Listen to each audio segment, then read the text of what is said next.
Yaani mimi nilikuwa natamani nije hata sasa hivi, lakini huku nilipo jua ni kali ndugu yangu, jua linawaka na mimi si unajua nina matatizo ya kutoka damu za pua, jua kali. Jafari. Kaka nakwambia huku tulipo mvua ni kali kaka, bila mwanguli utoki.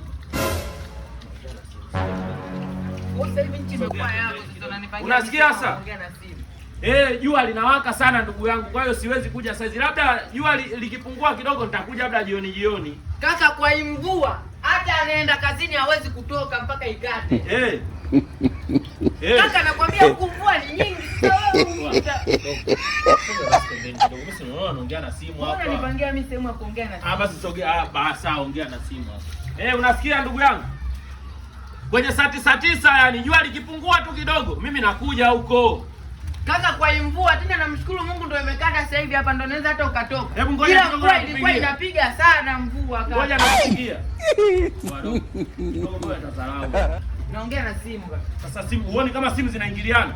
Kwa zinaingiliana kwa simu hapa ndio kuna network. Kidogo nikichekea wewe. Jafari uniponza Jafari. Wewe mdogo